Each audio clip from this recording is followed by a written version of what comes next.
What up, y'all? Rap Critic here, and this was a request by Jared Levi. And if you'd like to make a request, head on over to ko-fi.com/rapcritic to make it happen. So let's talk about British rappers. How can I be homophobic? My bitch is gay. And, I get the feeling that for American listeners, they're not as well regarded. And look at my balls, fatty and dick. And at a certain point, I feel like the internet is keeping that divide going by virtually only ever highlighting the cringier elements of the grime genre. Now, I know, that's not a representation of all British rappers. Cats like Lil Sims, Dave, and Ocean Wisdom have definitely given me a more full view of what British MCs are capable of on the underground scene. But I'm sorry, on its face, a Cockneyed accent rapping has always just sounded like a bit of a novelty to American rap fans. Hitman in a top try, see a man topless, even a stick is gay. And that song in particular especially didn't help. It sucks to say, but for what American rap fans are willing to listen to in earnest, British rap is just a couple steps up from rap and granny in terms of taking it seriously. I mean, remember how the internet essentially dubbed rap with an English accent as the official sound of all those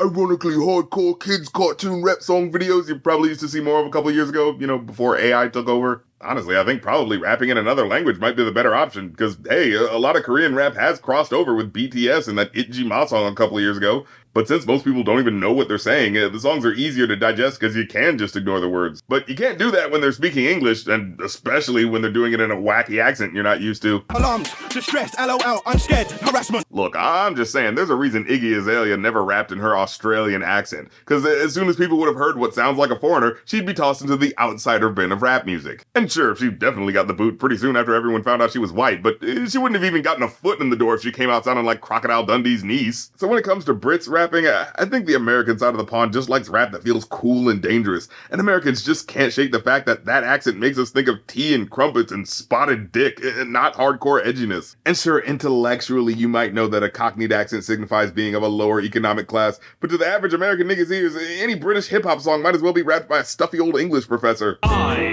don't like your tweet, sir. And again, I want to make it clear, there's still quite a few British rappers I enjoy, and I hope there's a way to get past that stigma someday, but zooming out as to why they never really cross over outside of meme cringe material, I really do think the accent is always going to be a stumbling block that keeps American fans from venturing into UK grime, at least any further than like Man's Not Hot or something. But that brings us to today's song Inglorious by Slowthai featuring Skepta, and I will give the rappers here credit for starting off the track and how they seem aware of those aforementioned presumptions. You judge me on my appearance, face value, and that. And I'll give them this, I do feel like these two MCs are a bit more interesting than this song leads them on as. Like, with Slowthai in particular, I've actually gotten a lot more complexity from what I've heard from him as an overall artist. I mean, his first album was called Nothing Great About Britain, so, there's clearly some shit on his mind. Unfortunately, it's not showcased here as well, but when I journeyed into his other tracks, I definitely got the sense of someone with a bit more going on behind the eyes than the average MC. And while the guest rapper Skepta isn't too deep lyrically, mostly just doing flashy boy fashion rhymes from what I've heard, it was still pretty well put together regardless. That said, I was asked to review today's song, and sorry to say, but the track just doesn't feel quite as dope as it could have been. Like, the song has the title of a badass Quentin Tarantino movie, and yet this is the hook. Inglorious bastards, phenomenal, abdominal, cool, yeah. Phenomenal abdominals? Like, what is this, a slogan for a CrossFit t-shirt? It's just so awkwardly worded in that try-hard lyrical miracle way, so it doesn't really hit hard as a hook, Like, maybe if he reversed those rhymes and said something like, I'll put a hole in your abdominal, that would have made more concrete sense. But framing it like, I'll put a hole in an obstacle, like, that just feels like wordiness for its own sake. Way too sweet. Yeah, and he does that twice in his verse. Way too deep. Can't lace 9-5s, can't kiss my feet. And both times he does it, it doesn't lead to a punchline or anything badass or clever, so a lot of the energy in his verse gets kneecapped by those extended moments with no real payoff. What do you do with chat breeze? Right now I'm breezing. And wait, what's this slang supposed to mean again? Because, yeah, this is another problem with foreign rappers. The slang is so different, it's hard to glom onto the context, especially when they muddle the meaning like this. Because, like, okay, I think when he says all they do is chat breeze, that sounds like, yeah, all these assholes do is huff a bunch of air without actually doing anything to back up their words, right? But then he says, right now I'm breezing. So it's like, wait, is breezing a good thing or a bad thing to you? Because you just put other people down for doing it, but now you're doing it? Now, see, you could look at the specific wording and say, oh, his ops, they chat and breeze, but him, he's just breezing, like he's just chilling and relaxing. But, when he essentially puts those two contrasting connotations in there and doesn't really do any wordplay on it, it just kind of feels like two different meanings stacked against each other without any real flip or subversion to justify it. Right now I'm breezing.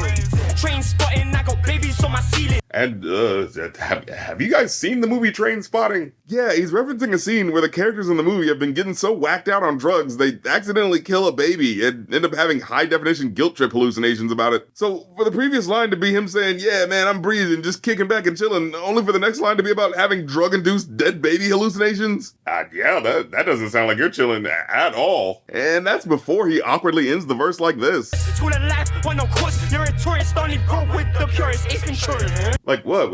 Was Ace Ventura only rescuing purebreds? He didn't strike me as a dog master race kind of guy. And just the way that rhyme scheme unravels itself at the end there. You're a tourist, only go with the purest. Ace Ventura. I roll with the purest Ace Ventura. Like, nah, dude, you gotta come with a better rhyme there. Especially when it's at the tail end of a verse like this, because now it's all I'm noticing. Like, sure, the tur part of tourist and Ventura rhymes, but when you try to trail off the final syllable there, it sounds awkward and just comes off like you're forcing a rhyme scheme because you didn't want to meet the challenge of finding a better way to rhyme what you were saying. And then we get to Skepta, who, in contrast to Slowthai's hype boy energy, carries the more sly, cheeky English street tough persona in his rhymes. Way too gas. Heard man talk about drip, rude boy, what you know about splash? Like, ooh, alright, y'all wanna talk about drip? Like, who really got the fashion game on lock? Okay, let a proper British bloke show you how it's done. What a beautiful murder, with a samurai sword I slaughter.